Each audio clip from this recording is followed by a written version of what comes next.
Assalamualaikum warahmatullahi wabarakatuh. Pemirsa, kita bertemu lagi dalam diskusi kebangsaan, sebuah diskusi yang membahas isu-isu aktual yang ada di masyarakat, tentunya isu-isu besar yang menjadi atensi publik atau masyarakat.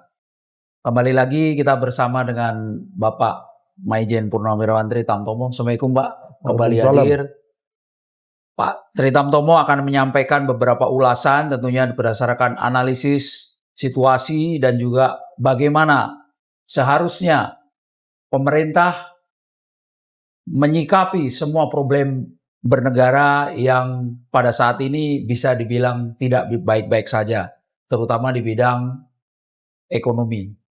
Nah, mungkin sebagai pendahuluan, Pak Tri sampaikan secara global ini beberapa tantangan pemerintahan Prabowo Gibran ini tentunya di bidang ekonomi yang terpengaruh karena faktor global, geopolitik yang semakin memanas. Terus di satu sisi di dalam negeri sendiri banyak kebijakan, terutama di bidang ekonomi yang dinilai tidak berpihak kepada rakyat.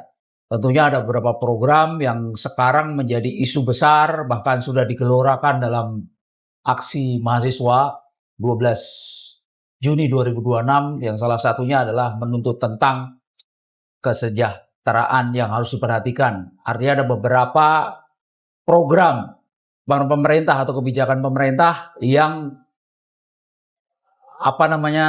darurat harusnya bisa diselesaikan dengan cara-cara yang lebih pro kepada rakyat. Nah, mungkin bisa disampaikan Pak kondisi internal Indonesia saat ini menghadapi beberapa isu tadi, terutama isu ekonomi global, dan juga di dalam negeri sendiri kita banyak masalah yang belum terselesaikan.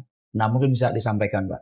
Baik, terima kasih atas penyampaian yang disampaikan oleh pembawa acara.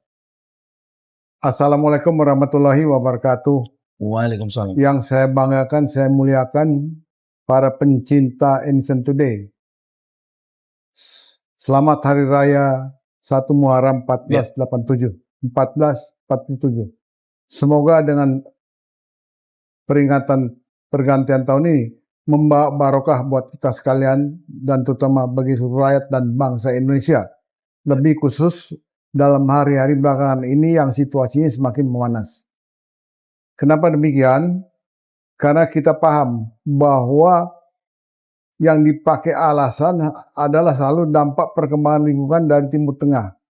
Sehingga impact-nya kepada dalam negeri, situasi dalam negeri. Yang siap, dia siap, yang tidak siap, dia akan hancur. Nah, oleh karena itu, ini menjadi pembicaraan oleh khalayak warga bangsa di seluruh tanah air. Kenapa demikian?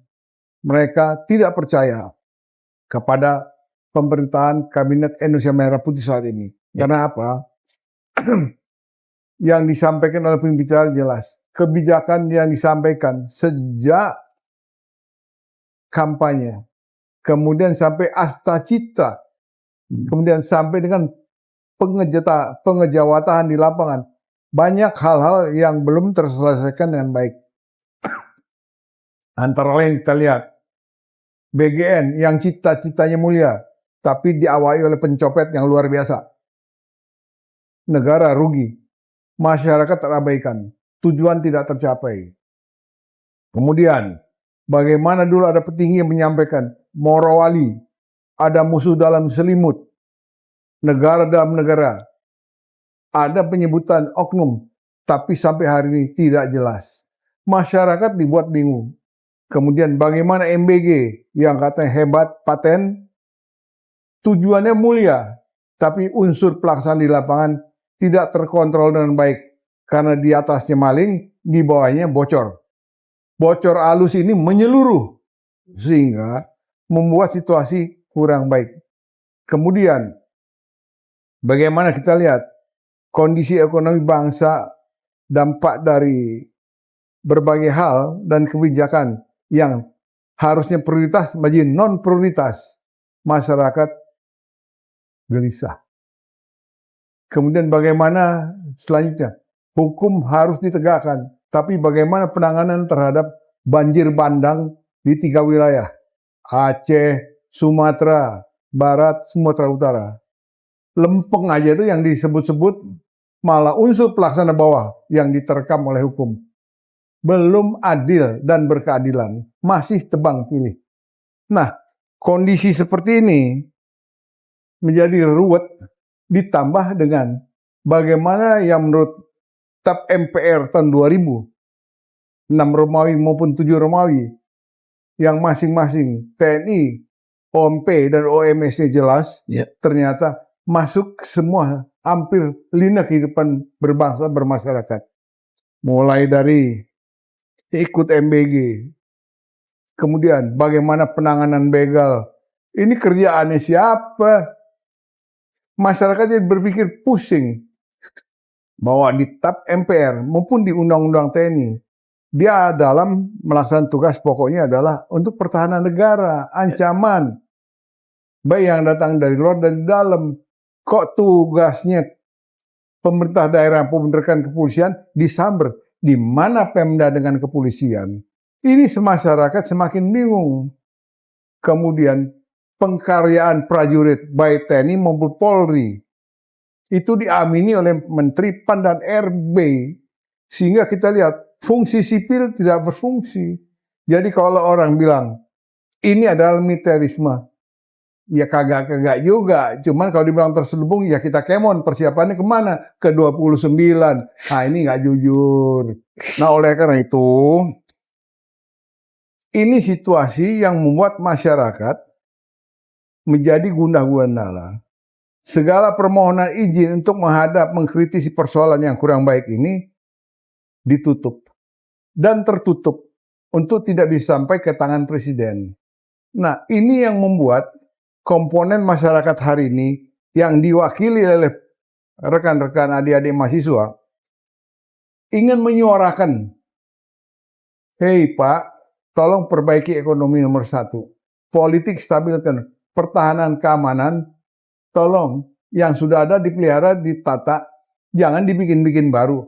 Yang akhirnya anggarannya juga tertatih-tatih.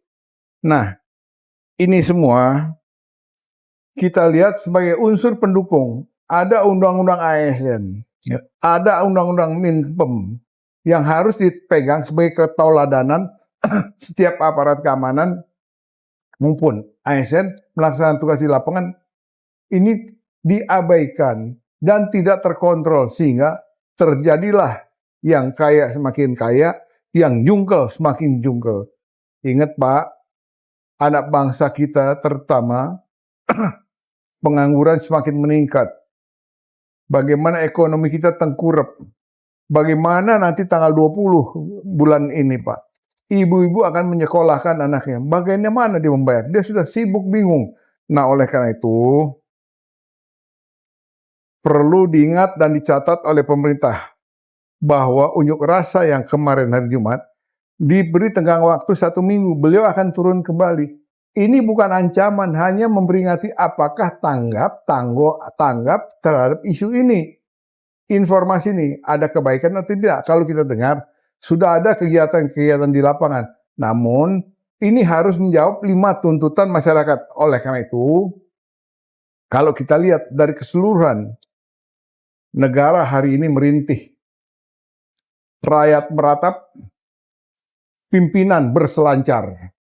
Oleh karena itu kewajiban kita sebagai warga negara, mari kita mengawal, mengamankan negara kita ini dari perpecahan. Itu adalah harga mati. Oleh karena itu kita hormat sangat dengan elemen masyarakat yang turun menyuarakan ini. Oleh karena itu harapan saya, ingat, dalam melaksanakan unjuk rasa dan pihak keamanan yang seharusnya mengawal proses demokrasi ini yang sedang berlangsung harus saling mengawal, harus saling menjaga dan tidak berhadapan sebagai musuh agar peristiwa Mei 98 yang lalu sebagai garis kelabu sejarah jangan sampai terulang kembali. Ini dari kami, demikian selesai. Menarik yang disampaikan Pak Tri Tamtomo terkait kondisi saat ini, di mana salah satu tuntutan aksi mahasiswa 12 Juni 2026 adalah berlebihannya kewenangan TNI, dalam hari ini tugas pokok TNI yang melebar, terlalu melebar. Nah, tadi Pak Tri sampaikan yang menarik,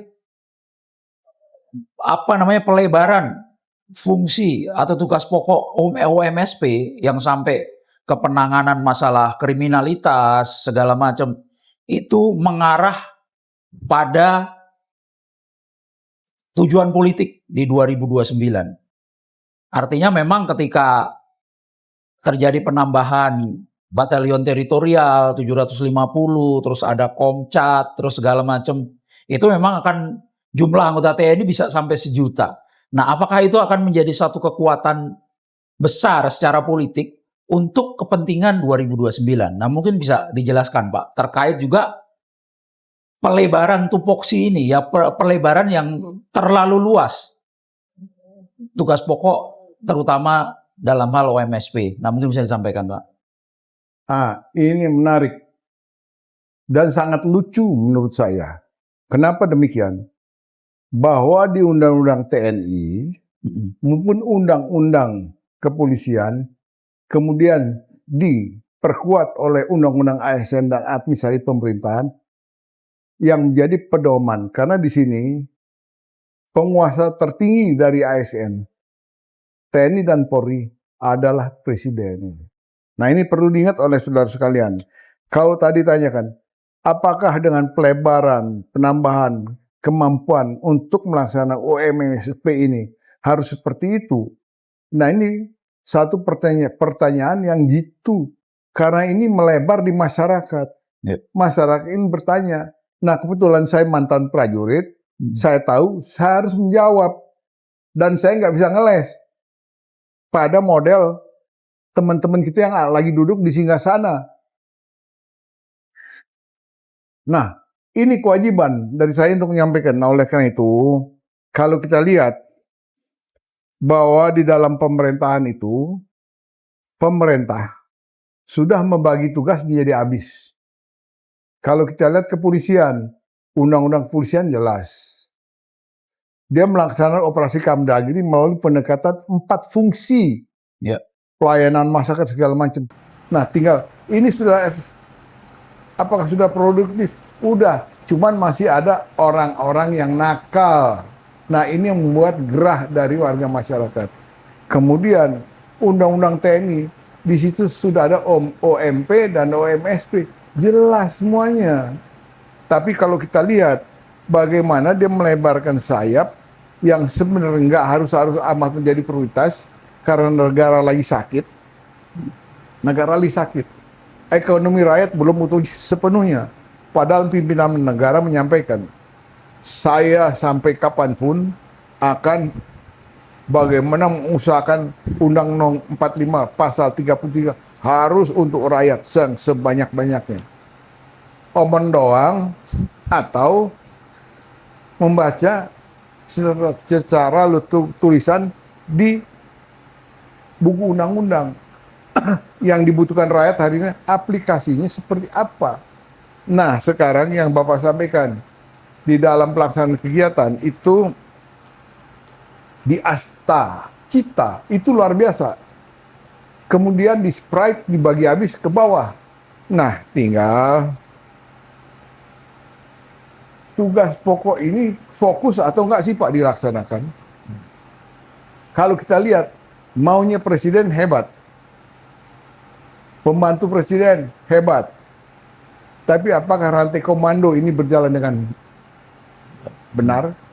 Nah, yang cenderung kita lihat banyak penyimpangan terjadi. Terjadi penyimpangan ini apakah salah presiden atau DPR atau Menko yang ada di bawahnya. Karena ingat bahwa kementerian itu dikotakkan dalam kotak di bawah koordinasi salah satu Menko. Sekian puluh kementerian dikotak-kotakan masuk di dalam salah satu bagian Menko tertentu. Nah, tentu ini semua sudah diamini oleh Senayan. sudah diamini oleh Senayan. Nah sekarang, apakah yang dikotak-kotakan sesuai Menko masing-masing mampu membantu Presiden secara optimal untuk melaksanakan asca cita itu? Walau alam. Dan kenyataannya hari ini ekonomi kita ini dampak dari perkembangan Timur Tengah tidak baik-baik amat dan cenderung buret. Cenderung buret. Nah oleh karena itu penyimpangan ini apakah salah Presiden semata? Bisa iya, bisa tidak. Tapi kita harus lihat bahwa di Undang-Undang ASN, beliau adalah panglima tertinggi dari pegawai seluruh Indonesia. Panglima tertinggi dari TNI dan Polri. Apakah beliau dilapori dengan terang benderang? Perlunya ada pembentukan batalion misalnya dari 100, 200 menjadi 750 dengan tipe khusus 1000 sekian. Negara lagi susah, utang negara luar biasa. Untuk menghidupi rakyat aja susah. Kok dipaksa dibangun untuk 2029 supaya terbentuk 705. Oleh karena itu, niat baik ini untuk sementara dipertimbangkan. Yang ada diperbaiki, dilengkapi, diorganisasi yang baik. Yang baru kalau nanti sudah stabil, silahkan bentuk yang baru berlebihan. Kalau sekarang sudah 500, ya cukup di 500 dulu, 250 menyusul kemudian. Nah, DPR adalah sebagai pengejawatan dari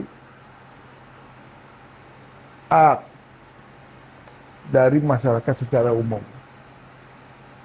Nah, tentu dalam rangka membuat undang-undang itu pemerintah, inisiatif pemerintah atau inisiatif DPR.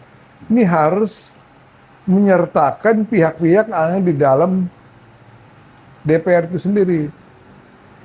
Nah, oleh karena itu, sekarang Menko, dia sudahkah melakukan pengawasan di lapangan secara benar dan berlanjut? Tambah yang paling dominan di sini, bagaimana Presiden dibantu oleh unsur yang terdekat, yaitu KSP. Apakah KSP mampu memonitoring seluruh instruksi Presiden kepada kementerian? Apakah ada penyimpangan atau tidak? Apakah KSP mampu menerobos inner cycle untuk melaporkan sebenarnya apa yang terjadi? Kalau ini bisa dilaksanakan, alhamdulillah. Tapi kalau nggak bisa, Pak Dudung tanggung jawab, Pak Dudung. Nah ini.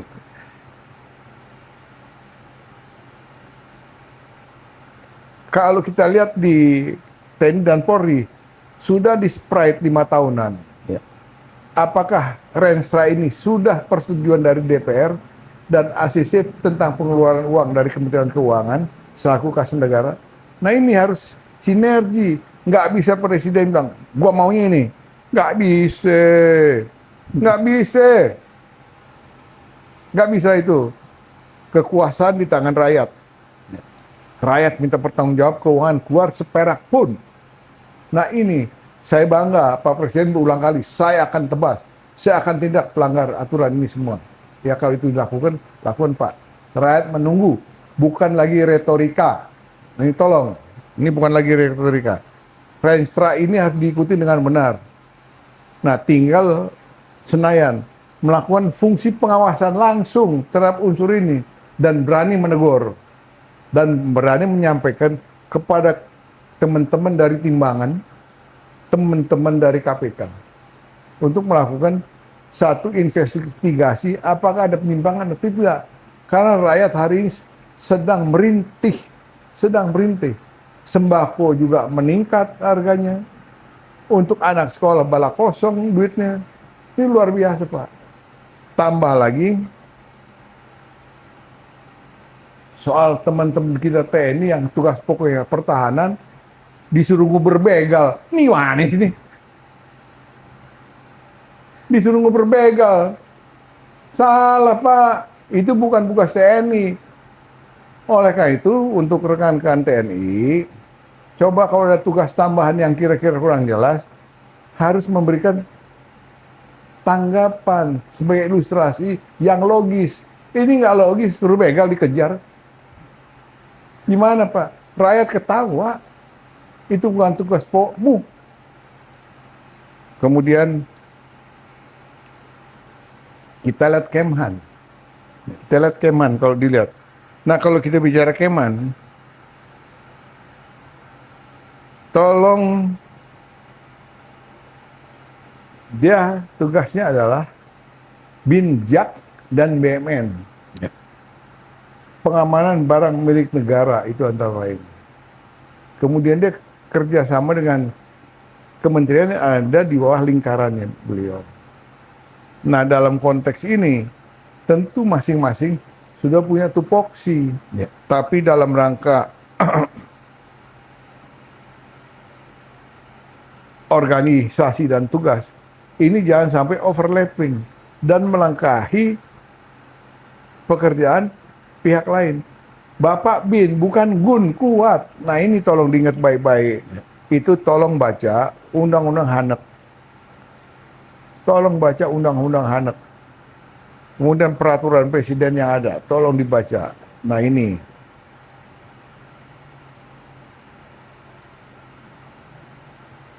Kemudian yang kedua, apakah aksi yang dilakukan oleh teman-teman mahasiswa di lapangan itu dapat dikategorikan sebagai musuh negara? Kemudian dia ingin menggulingkan presiden. Dasarnya apa? Dia datang baik-baik, ingin menyampaikan uleman dari berbagai pihak yang tersumbat dan disumbat, sehingga presiden dalam kesendirian berselancar sendiri. Beliau tertutup dari informasi lingkaran luar. Nah, ini berbahaya. Akhirnya guliran datanglah seperti ini. Kalau udah seperti ini nih, Bapak jangan gopoh, hadepin aja. Ya. Hadepin aja. Nah, sekarang tinggal, apakah benar, Pak, kalau ada orang yang bicara lantang, antek asing, ada yang bersuara lantang untuk memperbaiki situasi, adalah kelompok anarkis. Dan pada akhirnya, ya atau tidak, diambil ancaman seperti yang dilakukan oleh oknum beberapa waktu yang lalu tentang penyiraman air keras. Dan ini Tio, tolong, kalau dia diancam, jangan lagi dilakukan lah, Pak. Bapak ngelawan rakyat nggak bisa. Saya nggak setuju, saya mantan prajurit nggak setuju. Demokrasi tersumbat ini. Biarkan dia bicara. Tinggal ditangkap esensinya apa. Kemudian jadikan perbaikan.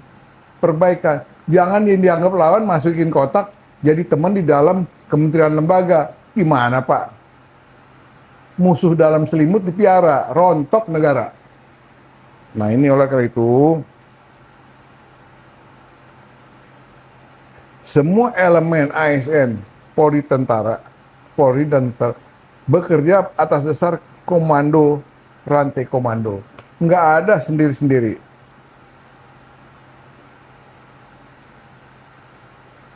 Oleh karena itu, tindakan ancaman maupun sebangsanya yang dikerjakan oleh orde yang lalu, yang nggak enak di negara antah berantah, jangan pernah diulangi lagi, Pak. Jangan pernah diulangi lagi. Kita ini udah negara guyup. Negara kita negara guyup. Jangan terulang dan diulangi lagi. Oleh karena itu, saran dari kami, ASN sampai dengan TNI Polri, wajib tunduk pada aturan perundangan baru. Dan tolong baca Undang-Undang ASN, baca Undang-Undang Administrasi Pemerintahan, baca Undang-Undang Keadaan Bahaya, dan Undang-Undang Pemerintah Daerah. Ini adalah yang menyangkut dengan peran dan tanggung jawab terhadap eskalasi aman, rawan, gawat. Pak, apakah hari ini kita gawat? Situasi hari ini aman. Semua kehidupan berjalan normal. Pemerintahan berjalan normal. Nggak ada yang kisruh. Mahasiswa itu ngaco. Tidak ngacak. Dia hanya atur. Tolong, Pak, dalam beberapa hari lakukan tuntutan yang mereka lakukan tadi, tolong dijawab dengan baik. Jangan biarkan dia mencari informasi ke Solo. Salah. Informasi itu ada di Jakarta. Tanggapi itu semua di sini. Nanti di sana ketambahan bumbu, pecah. Kita tidak rela negara ini berantakan. Gara-gara salah statement, salah ujaran pemecahan persoalan. Yang ada semua terpusat di Jakarta. Tangkap inspirasi itu dan jelaskan dengan baik. Nah, di sini Lemhanas harus aktif. Lemhanas harus aktif. Karena tugas visi misinya antara lain melakukan kajian. Tolong kajian dari Bapak itu, dari pemerintah yang nggak benar, dinilai, diberikan asupan kepada KSP. KSP sudah membuka diri. Dari gara-gara hari Jumat kemarin dibilang, kita ini sudah membuka diri. Kapan membuka diri, Pak? Waktu Bapak ada bertugas di jalan sebelah sono ngomong sama saya. Susah amat masuk ke ring 1. Nah, setelah Bapak di sini, itu harus realisasikan, Pak. Harus direalisasikan. Saya hormat Pak Dudung, kerjain ini, Pak. Supaya Presiden nggak memikul beban sendirian. Demikian, selesai. Tadi Pak Tri Tamtomo mencatat ada beberapa hal ya terkait kondisi bangsa saat ini, di mana kondisi ini membuat rakyat ini merintih. Artinya kondisi yang memang dalam posisi yang serba salah bagi rakyat ini.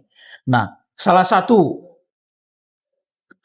hak rakyat dalam hal ini adalah mengkritisi setiap kebijakan ataupun langkah pemerintah dalam menghadapi segala ancaman, tantangan maupun hambatan. Salah satunya adalah dengan cara-cara yang demokratis, di mana rakyat berhak menyampaikan pendapat. Dalam hari ini demonstrasi yang digelar mahasiswa adalah menjadi salah satu bagian dari itu. Di sisi yang lain, tadi Pak Tri sampaikan bahwa setiap pihak yang mengkritik pemerintah atau kebijakan pemerintah dianggap sebagai musuh negara. Artinya ini satu kondisi yang berbalikan dengan tujuan apa yang namanya demokrasi itu. Di mana rakyat seharusnya punya hak untuk menyampaikan pendapatnya. Tadi Pak Tri juga sampaikan ada beberapa mahasiswa atau pengamat ataupun akademisi yang mendapat tekanan. Nah, yang menarik adalah satu hasil riset dari Amnesty International bahwa seperti yang Pak Tri sampaikan tadi, ada upaya untuk mengglorifikasi narasi anti-asing bagi pihak-pihak yang menyatakan kritik terhadap pemerintah. Padahal dalam beberapa hari ini atau ke depan, sesuai Pak Tri tadi juga sampaikan bahwa ada target waktu 5 hari, 5 kali 24 jam, pemerintah harus melaksanakan apa yang menjadi tuntutan mahasiswa. Nah, yang menarik di sini, di antara situasi dan kondisi masyarakat yang merintih tadi, mereka menyampaikan pendapat, ada salah satu pejabat yang menyatakan bahwa demonstrasi atau unjuk rasa itu udah nggak perlu dalam hal ini. Bahkan secara keras Pak Presiden menyatakan bahwa ya kalau nggak suka sama Prabowo, ya kita bertarung aja di 2029. Nah, ini satu hal yang menarik ketika menghadapi kritik ataupun masukan sebenarnya dari masyarakat. Nah, mungkin bisa disampaikan Pak terkait kondisi saat ini. Wah, ini menarik dan perlu dijawab tidak dengan emosional. Kita harus arif bijak. Yang disampaikan Bapak Presiden benar. Ayo nanti kita bertarung di 2029. Tapi tolong diingat, dalam rangka menuju 2029, Bapak punya tenggat waktu 5 tahun. Tenggat 5 tahun ini yang di Asta, yang ada di program Asta Citra, maupun waktu Bapak campaign, ini membesarkan hati rakyat bahwa akan ada perbaikan. Kenyataannya, setelah Bapak masuk dan duduk di tampuk pimpinan negara, yang Bapak janjikan ada yang tercapai tapi belum memuaskan. Ada yang tercapai tapi belum bisa digapai oleh masyarakat. Yang kelihatan program yang menyentuh rakyat ternyata di situ copetnya banyak. Terus rakyat harus gimana, Pak? Kita setuju bertarung di 2029. Tapi tolong Pak, untuk Bapak bisa nanti menang ke depan, 5 tahun ini program Bapak harus jadi. Jangan nantang rakyat, nggak boleh. Pembantu presiden, tolong jangan diamkan, jangan biarkan presiden berjalan sendiri. Berbahaya. Kalau Bapak ingat, baca WA, YouTube, kita ini warga negara nangis, Pak. Bagaimana presiden kita sebagai junjungan yang dihormati dunia dicaci maki seperti itu. Nah, sekarang yang bilang unjuk rasa itu adalah bisa dibilang antek, asing, dan lain sebagainya. Jangan keluarkan kata-kata seperti itu. Ini karena tersumbat. Yang jadi cannot speak dari kepresidenan dalam melontarkan kata-kata, tolong jangan sampai menyinggung perasaan hati rakyat. Bahaya Bapak. Bahaya Bapak. Karena apa? Gumpalan hari ini. Karena sudah berulang mulai dari Agustus tahun lalu. Berbagai pihak datang untuk suwun menyampaikan sesuatu untuk dapat umpan balik dan dilaksanakan secara bertanggung jawab oleh jajaran Bapak. Menghasilkan sesuatu yang dirasakan sebagai pengejawatan dari Undang-Undang Dasar 45 Pasal 33. Tapi hari ini masih sangat amat belum dirasakan secara signifikan. Nah, oleh karena itu, aksi demonstrasi yang dilakukan komponen masyarakat yang dalam hal ini diwakili oleh teman-teman kita sebagai dari rekan mahasiswa, ini adalah utusan rakyat dan dia adalah bagian terpenting. Karena ingat, negara terbentuk karena ada wilayah, ada rakyat, ada pemerintah. Pemerintahnya harus ngelindungin wilayah, menjaga rakyatnya, kemudian memberikan kesejahteraan pada rakyatnya melalui aturan yang ada. Tapi banyak aturan yang dikangkangin, yang tidak dilaksanakan secara baik. Dan pada akhirnya terjadilah penyimpangan di lapangan. Itu harus diakui, itu oknum. Tapi harus ditindak. Jangan baru tindak penyerahan uang di Kejaksaan Agung yang jumlahnya luar biasa. Nih hasil kerja kita nih, uang dicopet. Tapi pencopetnya siapa Pak? Nggak pernah disebut tuh pencopetnya. Nah ini, rakyat bertanya siapa, dari mana yang duit? Yang nyopet siapa? Karena tidak pernah diutarakan. Yang nongol Pak Dadan, Pak Lodwig. Ya kasihan Pak yang beginian. Yang kakap lebih kakap kan ada. Padahal mereka semua adalah tunjukkan Bapak. Jadi jangan semua tolong ditumpahin Jokowi ini yang nunjuk, ini Jokowi yang nanda tanganin. Hari ini pemimpin harus bertanggung jawab. Berani menghadapi perbuatan dari anak buah, kemudian berani mengoreksi, berani memperbaiki, dan berani berjanji. Tolong Pak, di Undang-Undang Dasar 45, antara lain pasal 8, 9, 10, kalau presiden, wakil presiden melakukan pelanggaran tetek bengek, itu bisa dihentikan. Jadi jangan jumawa, nih gue, nih kita, tolong tuh, tolong. Kalau presiden aja bisa di stop, apalagi masyarakat bangsa kita seperti kita ini. Tolonglah, kita harus sadar bahwa kita ini perangkat hukumnya sudah luar biasa ada.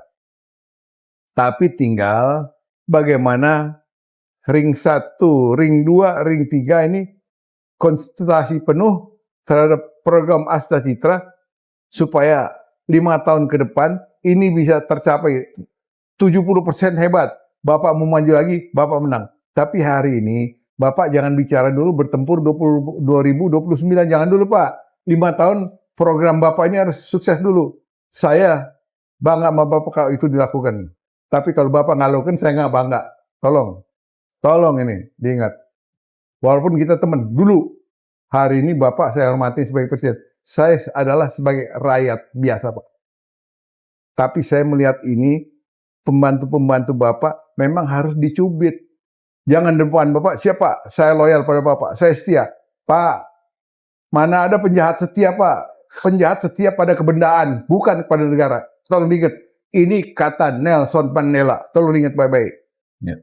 Kemudian, unjuk rasa ini dilindungi penyampaian pendapat di Undang-Undang Dasar 45 pasal 28 tentang HAM. Itu ada butir-butir yang setiap warga bangsa boleh menyampaikan melalui saluran yang benar. Lah sudah Pak.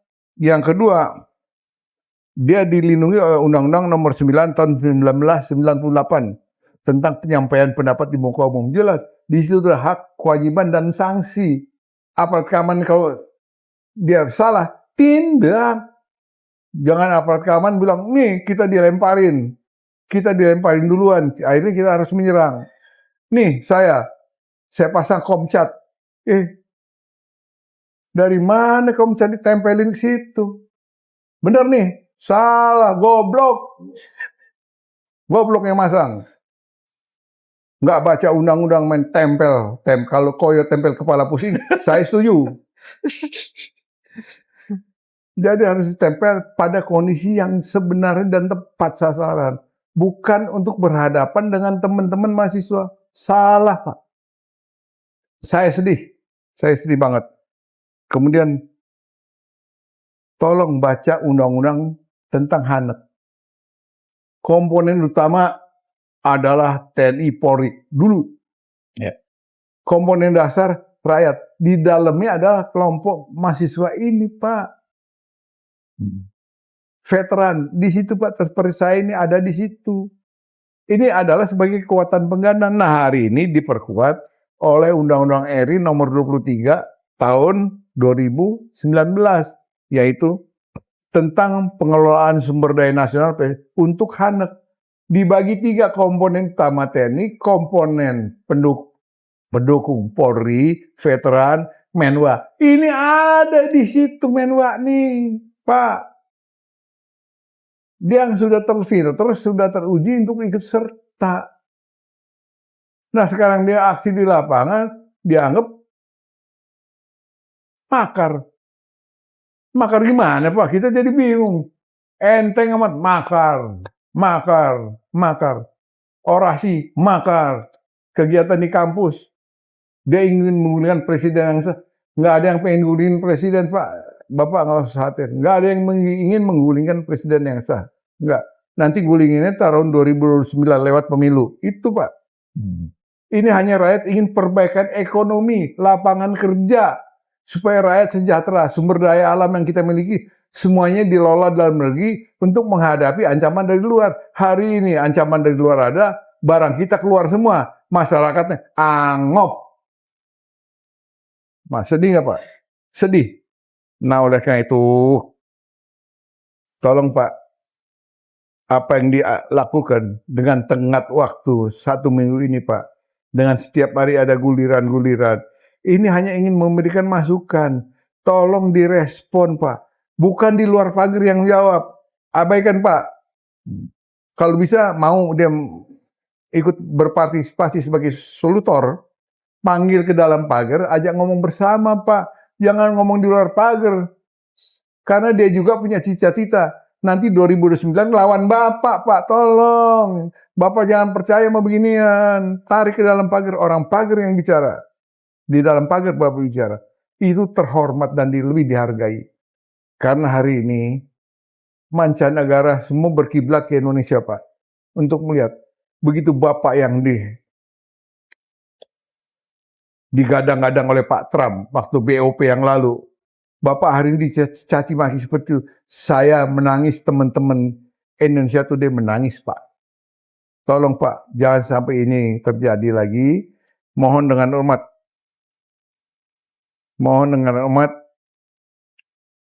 Kita Pak, TNI, Polri, ASN, sampai dengan masyarakat yang disusun dalam komponen utama, komponen pendukung, komponen cadangan, harus mari kita sama-sama bergandengan tangan menyelamatkan, mengawal, mengamankan, dan menjaga keutuhan NKRI yang hari ini terasa gesekan-gesekan untuk memecah belah.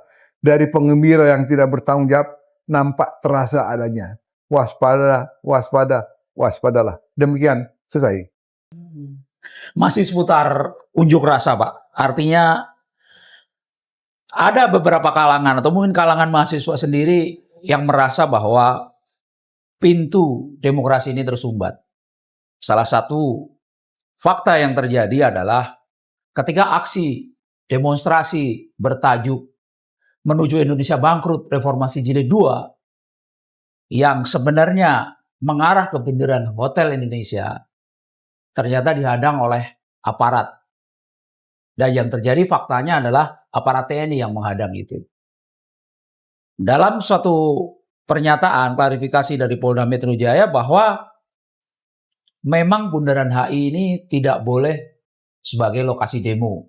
Dasarnya adalah Pergub nomor 232 2015. Nah, yang menarik di sisi yang lain, Gubernur DKI menyatakan bahwa bundaran HI bebas untuk lokasi demonstrasi. Apalagi demonstrasi tidak perlu izin, tapi hanya memberikan laporan. Nah, mungkin ini yang menarik, Pak. Ada dua kebijakan yang berbeda dalam satu isu, yaitu lokasi demonstrasi. Kalau melihat dari bahwa mahasiswa menyampaikan tenggat waktu 5 kali 24 jam, artinya akan terjadi lagi. Nah, ada kemungkinan demonstrasi mahasiswa akan menuju ke bundaran HI lagi. Nah, mungkin ini bisa disampaikan, Pak. Ini kan kondisi, tadi Pak Tri sampaikan, ini negara bukan dalam kondisi darurat, bukan dalam kondisi bahaya. Nah, mungkin Pak Tri Tamtomo pernah menjadi Asop di Kodam Jaya. Nah, mungkin bisa disampaikan, Pak, seharusnya penanganan khususnya untuk aksi massa di jantung kota Jakarta ini seperti apa? Bisa sampaikan, Pak. Baik, terima kasih pada pembawa acara. Ini menarik. Kenapa menarik? Karena ada dualisme pendapat yang berbeda, di mana masing-masing adalah instansi dari pemerintah di wilayah yang masuk kepada forum Forkompinda di Undang Pemda. Nah, ini menarik karena ini ada tarik-menarik dan penanganan di lapangan. Nah, oleh karena itu, tadi ada pertanyaan, Pak, bagaimana sih sistem untuk penanganan terhadap unjuk rasa? Apakah dia perlu izin? Kemudian, apakah ujuk-ujuk yang di depan TNI dan polisi menyusul kemudian atau dikatakan belum siap? Ini pendapat Bapak seperti apa sebagai mantan prajurit yang pernah bertugas di wilayah ini? Ini menarik. Izinkan saya bicara apa adanya. Bapak mau marah silakan. Bapak mau rewel dengan saya silakan. Kewajiban saya adalah supaya yang benar dikatakan benar. Salah itu salah. Ingat, ini adalah pelayanan dari masyarakat umum dan bagaimana alur sentra ekonomi agar tetap hidup. Satu, baik kita mulai dulu dari aparat keamanan turun untuk terjun, membantu. Ingat undang-undang tentang keadaan bahaya. Ingat tentang undang-undang tentang Pemda. Di situ ada pasal yang menyatakan tentang situasi dan tanggung jawab penanganan. Kita kategorikan dalam 3 titik. Aman, rawan, gawat, atau krisis. Aman. Semua kehidupan berbangsa, bernegara, dan pemerintahan di wilayah itu tentram, damai, tidak ada gejolak apapun. Boleh dibilang kegiatan fungsional dilakukan oleh masing-masing pihak. Kemudian, kalau kita lihat kejadian tadi Jumat kemarin, apakah kategori aman, rawan, atau gawat? Kita semua bersepakat pasti aman. Karena tolong lihat Undang-Undang nomor 19 tahun 2019 tentang penyampaian pendapat di muka umum. Itu ada hak, kewajiban, dan sanksi. Nah, tolong antara Pemda, tentu di situ ada namanya Forkominda. Ya. Forum Komunikasi Intelijen Daerah yang sebagai tularan dari Undang-Undang Intelijen Negara nomor 17. Terus ada Perpres nomor 90 tentang Binda. Itu diminta tidak diminta. Setiap saat itu ada forum itu yang menilai tentang kehidupan di satu wilayah. Apakah ada riak-riak di Astagatra, Gatra Kehidupan Bangsa, itu dinilai, dilaporkan kepada Muspida. Yang dulu Muspida, sekarang FKBD, Forum Komunikasi Pimpinan di Daerah. Ada gubernur, ada kapolda, ada pangdam, ada pangkodau, ada tetek bengek. Itu masuk plus ketua DPRD. Ini menilai situasi. Apakah ini sudah dilaporkan? Kemudian, kalau situasi aman, yang paling berkuasa adalah Pak Gubernur. Gubernur yang minta pada kepolisian, Pak, tolong bantu saya karena tibum saya, kamtip saya tidak mampu menghadapi teman-teman mahasiswa. Dikerahkanlah polisi. Itu ada aturannya. Kalau polisi merasa kewalahan, dia pasti halo-halo dengan pangdam. Betul ke atas. Bang, tolong bantu saya lewat lisan maupun tertulis bisa. Tapi format itu harus diperlakukan. Jadi nggak ada Kemon Boy ujuk-ujuk atas inisiatif sendiri. Wah, dari mana aturannya? Nggak ada. Nggak ada aturan seperti itu. Dulu ada dari Mabes, namanya Ren Ops. Kemudian ditularkan sampai ke bawah bentuk PO. Dari PO ada Renkon, kemudian ada Renkam, Renpam, sampai ke bawah itu. Sampai dengan kabupaten kota berturut sampai itu. Jadi semua terpanggil untuk berbuat, membantu, meniadakan ancaman, membuat suasana di daerah tertib, terkendali. Sehingga masyarakat guyup, tidak ada yang merasa takut. Nah kalau sekarang kita lihat seperti itu, satu pihak belum tuh mahasiswa belum laporan sama saya. Kalau kita lihat dari berita yang lalu, rekan-rekan mahasiswa sudah menyampaikan surat izin. Itu ada surat izin pemberitahuan aksi, harus ada, nggak ada liar, nggak ada. Itu undang-undang sudah seperti itu. Kalau ada yang belum ngerti, nah tolong disosialisasikan undang-undang menyampaikan pendapat di muka umum. Kalau ada tindakan tidak menyenangkan dari mahasiswa maupun dari pihak tentara maupun polisi, ada sanksinya. Nggak usah takut. Yang penting TKP mana set-set seperti pengerahan Komcat. Itu bukan waktunya. Salah. Yang ngeluarin Komcat untuk ikut aksi jadi berhadapan dengan masyarakat dari mahasiswa siapa? Bapak nggak makan sekolah kalau begitu, Pak. Bapak nggak baca undang-undang aturan yang ada. Baca itu undang-undang anak, baca itu undang-undang nomor 23. Bapak tahu kapan ini dipakai? Kalau ada invasi dari luar ke dalam, ada pemberontakan dari dalam, dia yang notabene Komcat ini berasal dari ASN, dari Kementerian Dominggu. Intinya dia melaksanakan tugas P5 dan outbound. Apa suruh gasak-gasakan? Kagak. Badan udah tomboy segede gajah, berhadapan di sekali dorong ambruk. Itu nggak benar. Kemudian yang ada dari ormas yang dilatih sampai dengan P5 plus keterampilan prajurit secara terbatas. Apakah ini sekarang dihadapkan pada teman-teman?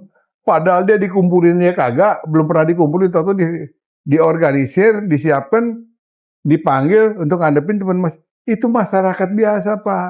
Tolong solidaritas antar masyarakat jangan dipecah karena pengen kelihatan kita masif supaya masyarakat ini enggak. Pak, yang nonton jadi banyak, Pak. Nonton ini nanti bisa berubah menjadi pengembira. Tinggal tukang kipeknya kayak apa. Kalau tukang kipeknya pintar meleduk, Pak. Kasihan anak-anak Komcat.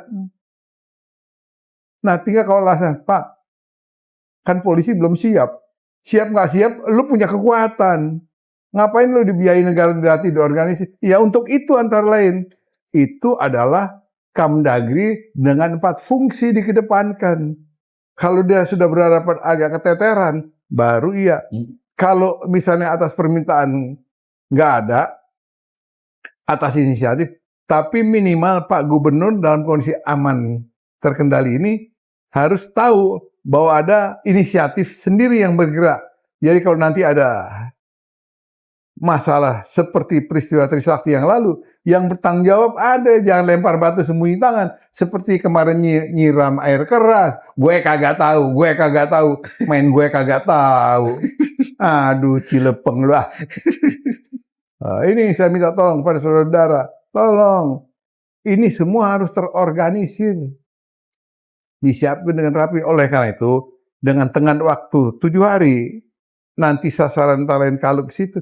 Ini tugas kepolisian, harus dijelaskan kepada siapa. Marah apapun Bapak polisi harus berani ngomong berhadapan. Karena itu adalah pusat sentra ekonomi, nanti akan mengganggu, kita takut ada penyusupan dari pihak lain. Nah, kasih pengertian, mungkin bisa dialihkan ke tempat yang lain. Nah ini Pak, tapi kalau antar mustida saling tunjuk, saya rasa kurang tepat.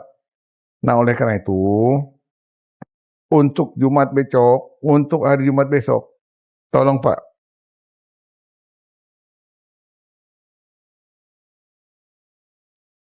saran dari saya, tolong dari markas besar, tolong pernyataan atas inisiatif sendiri, tolong ditularkan di dalam RO dari atas. Supaya tidak ada lagi, ini inisiatif sendiri, ini pasukan liar.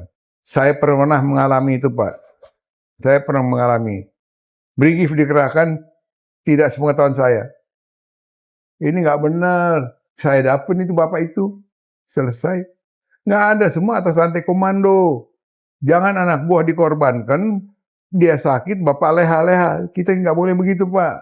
Semua atas perintah. Oleh karena itu saran dari kami, jangan ada atas inisiatif, ini dapat dikonotasikan sebagai pasukan liar. Oleh karena itu, Komnas HAM cerdas, cerdik dalam melihat situasi ini. Demikian, selesai. Terima kasih. Tadi Pak Tritamtomo menyampaikan masukan terkait kewenangan ataupun tanggung jawab para pembantu presiden. Nah, dalam hal ini tentunya dalam kabinet Merah Putih itu ada menteri koordinator. Artinya menteri yang mengkoordinir beberapa menteri teknis di bawahnya.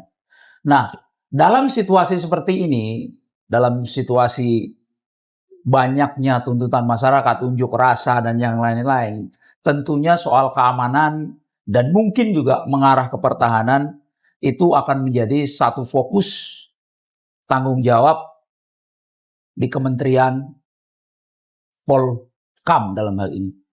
Nah, cuman di satu sisi ada banyak pendapat yang menyampaikan bahwa ada semacam overlapping antara tugas dan kewenangan antara Menko Polkam dengan Menhan.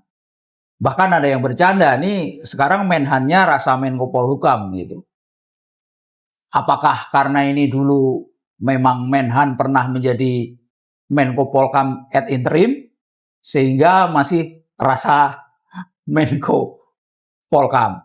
Nah, mungkin ada satu hal yang menarik di sini. Apakah karena itu ada kedekatan khusus yang memang antara Presiden dengan Menhan? Sebagaimana kita tahu memang ada kedekatan secara pribadi.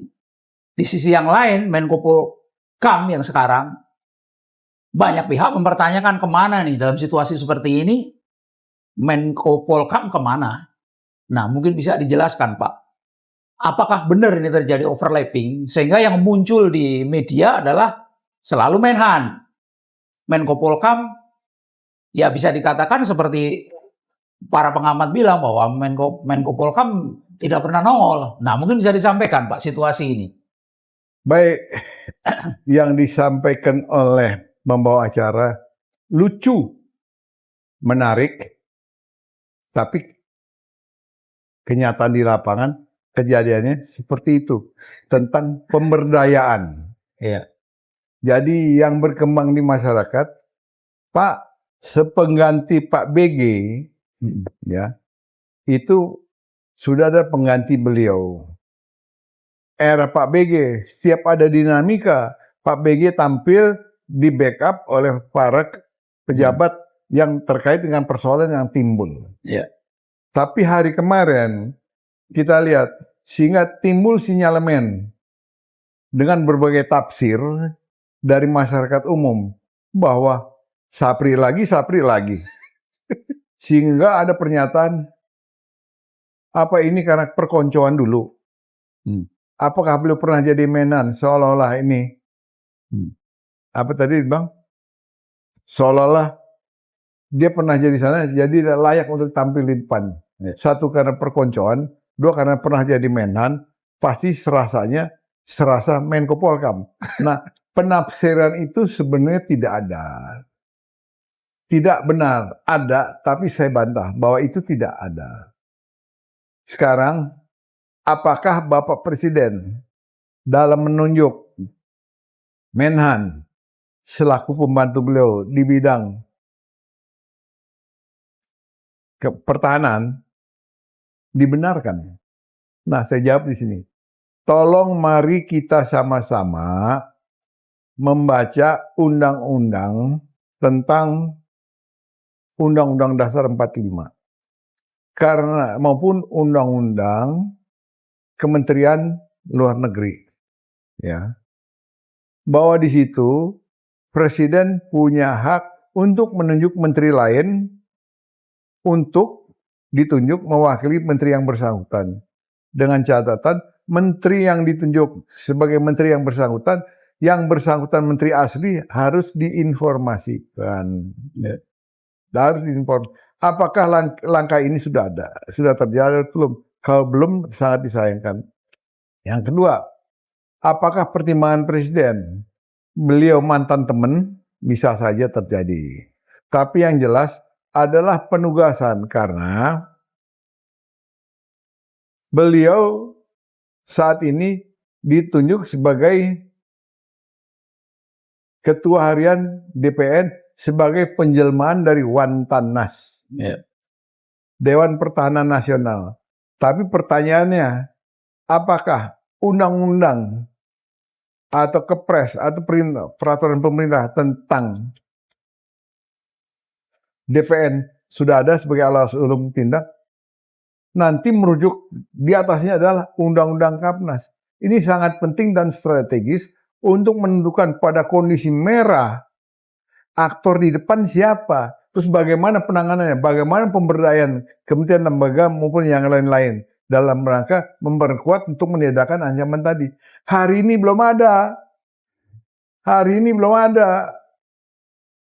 Kalau cuma lesan doang atas perintah Presiden, apa kuat secara hukum? Enggak. Tapi dibenarkan oleh Undang-Undang Dasar 45. Dia bisa menunjuk. Tapi kalau terjadi sesuatu dinamika yang tidak bisa dipertanggungjawabkan, apakah Presiden mau bertanggung jawab? Apakah yang ditunjuk siap ikhlas rela mati untuk satu perintah yang gak jelas? Oh enggak kalau saya suruh nyebur sumur, sorry Mac. Jadi di situ kita loyal, patuh kepada negara dan bangsa. Kita cinta pada tanah air. Bukan pada personal yang memang misalnya ingin menjerumuskan rakyat bangsanya masuk ke lubang kubur. Kita wajib menolak. Karena itu dilindungi oleh butir di dalam Undang-Undang Dasar 45 pasal 8, 9, 10. Tolong dibaca sih, saya nggak tahu persis yang pasal mana. Nah itu. Nah oleh karena itu ini menjadi menarik. Kenapa menjadi menarik? Tolong. Karena di undang-undang tentang, ulangi, bukan undang-undang, Peraturan Presiden RI nomor 7 2015 tentang organisasi kementerian jajaran kepresidenan, itu sudah ditata. Kementerian A masuk kelompok 1, unsurnya kementerian ini. Koordinatornya adalah ini. Pok 2 adalah kementerian A, B, C, koordinatornya sudah ditentukan dengan tupoksi masing-masing. Nah, layak lazimnya etika yang benar, ya seharusnya Bapak Presiden menunjuk Menko Polkam. Perkara Menko Polkam sakit perut, diwakili lah, nggak ada salah. Tapi tolong, yang memberi perintah itu harus tegas. Ya. Kenapa selalu? Sehingga timbul konotasi yang tidak bagus untuk menteri Menko Polkam kita. Pada beliau segar bugar, sehat, jagoan. Tapi kok yang ditunjuk solo-solo? Apakah ada unsur kedekatan? Ya kita nggak tahu, walau alam. Tapi konotasi bahwa dia serasa kambing, nggak boleh. Dia serasa gajah, nggak boleh. Tapi di sini pertemanan. Tapi kalau segi etika peraturan presiden yang ada, beliau ada di bawah satu koordinator Menteri A. Nah, Kementerian Pertahanan ada di bawah koordinasi beliau. Logikanya, Menko Polkam yang tampil. Nah, kalau Menko Polkam dikandangin, ngapain ada Menko Polkam, Pak? Jangan. Semua yang ditunjuk oleh presiden adalah orang pintar, orang pandai. Tapi jangan salah penunjukan, nanti korbannya adalah solo-solo. Jangan. Jadi seolah beliau serakah jabat. Kagak. Itu orang baik, Pak, solo-solo. Apapun perintah beliau lakukan. Saya tahu persis. Menko Polkam juga senior saya, orang pintar, orang baik. Berani. Tapi jangan salah tunjuk, seolah ada dikotomi. Ini merugikan dua belah pihak. Nah, oleh karena itu,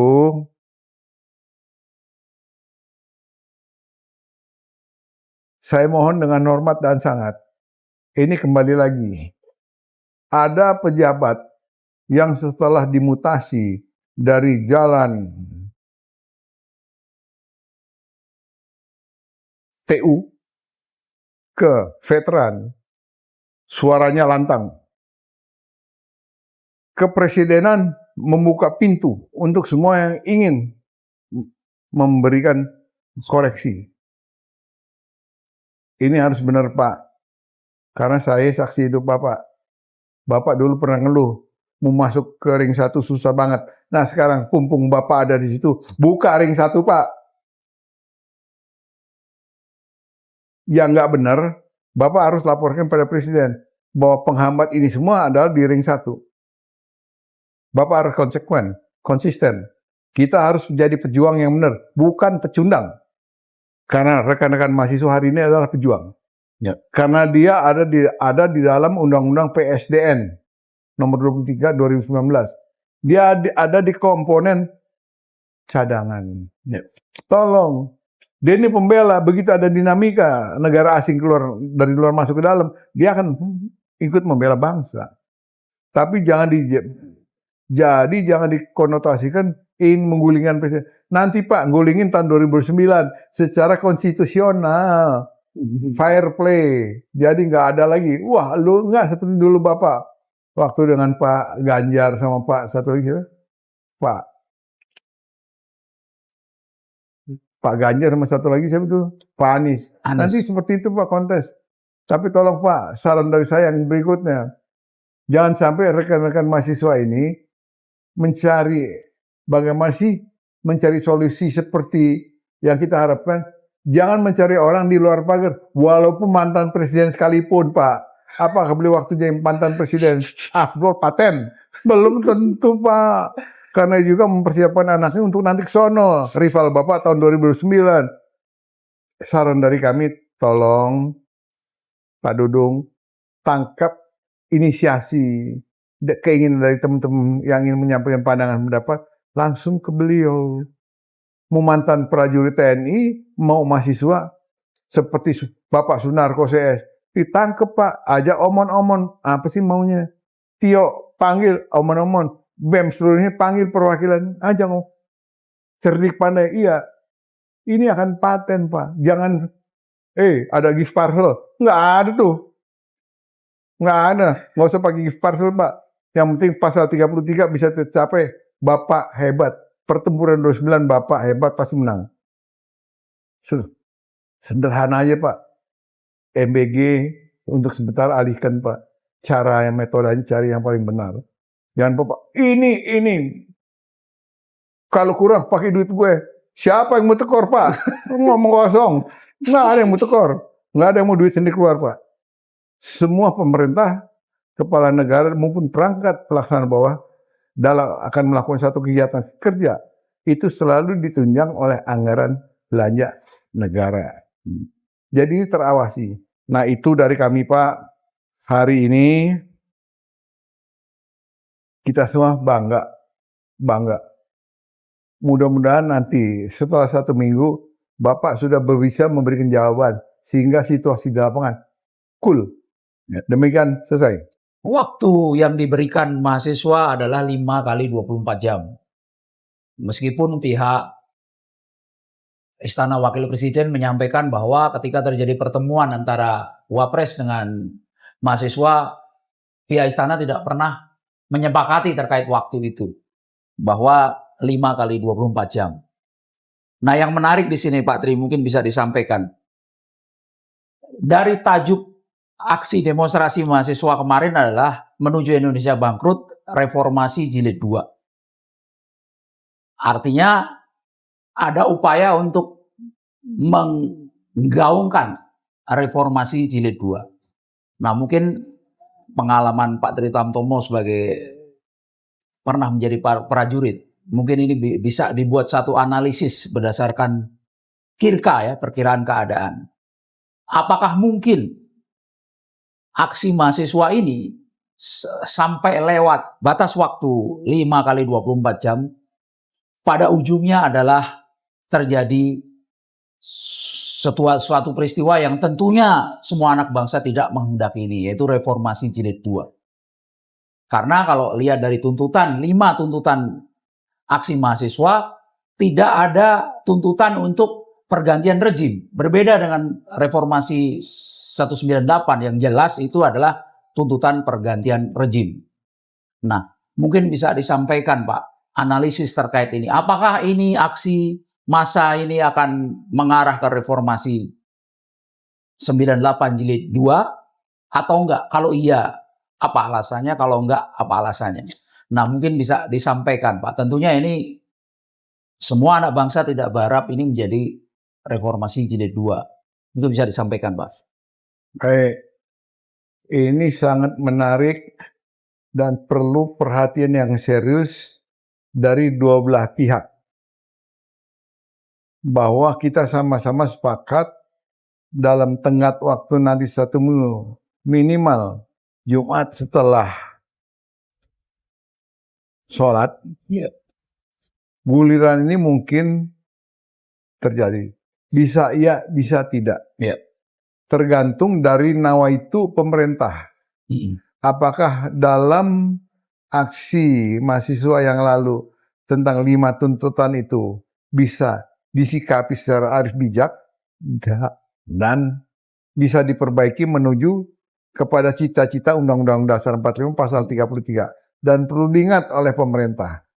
Dan kita semua bersepakat bahwa 98 pertama itu menurunkan pemerintah yang sah.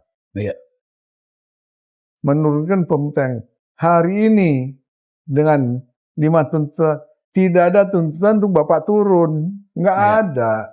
Hanya tolong bagaimana nasib rakyat ini harus seimbang, setara, kemudian kehidupannya guyup di dalam rumah tangga. Hari ini Bapak mesti lihat perceraian banyak karena bapaknya nganggur. Banyak yang lari ke tempat hiburan untuk mencari kesenangan pribadi. Ini karena suhu ekonomi. Nah, disikapi oleh teman-teman mahasiswa, Pak, dengan 5 tuntutan tadi saya, Bapak harus serius.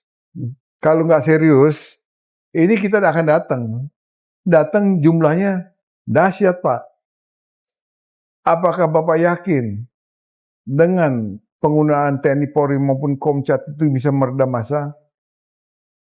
Saya punya keyakinan nggak ada.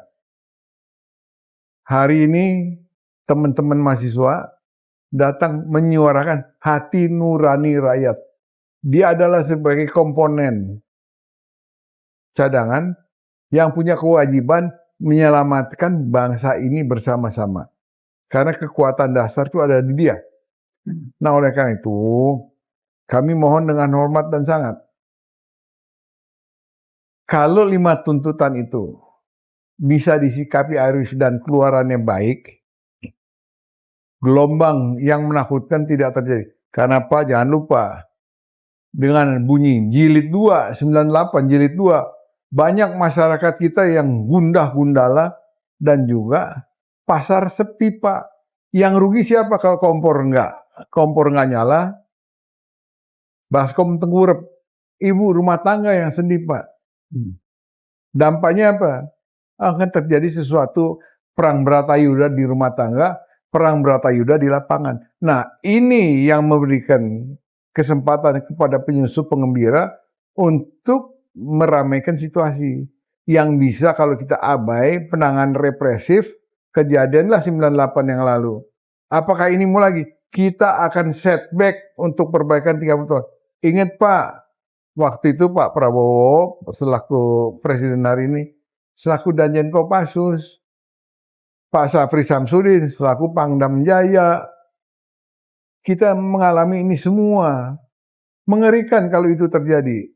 Oleh karena itu, jangan sampai terjadi satu, masing-masing pihak segera menyesuaikan dan mampu menahan diri.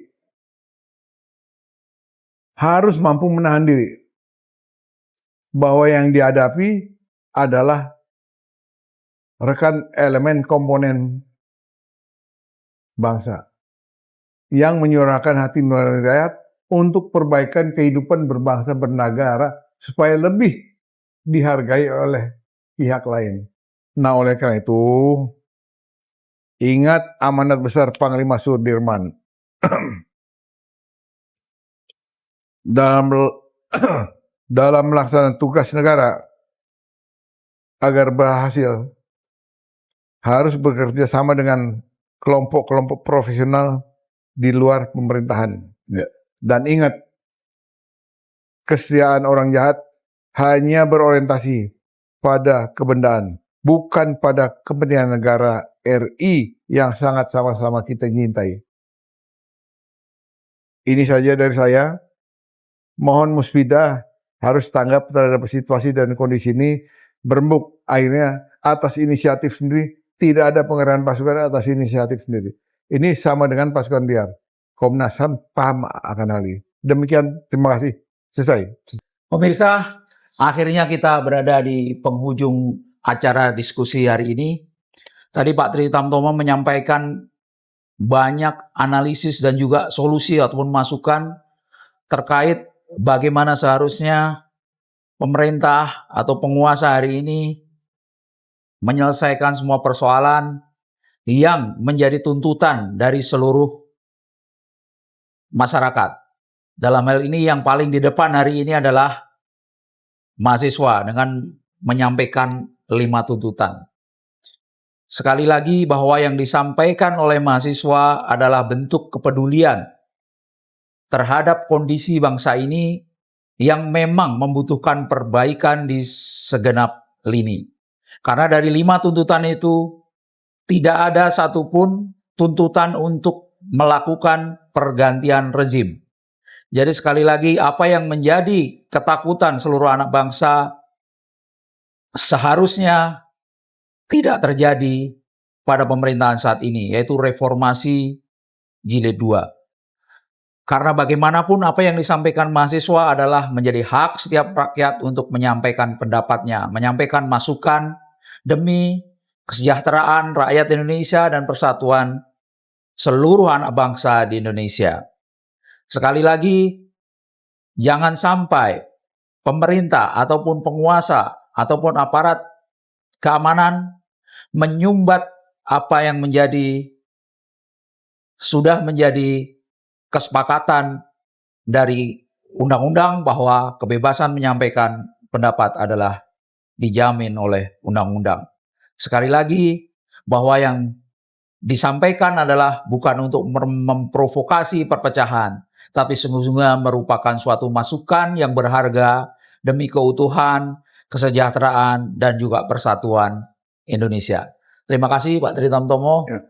Pemirsa, kita berjumpa di episode selanjutnya. Assalamualaikum warahmatullahi wabarakatuh. Waalaikumsalam.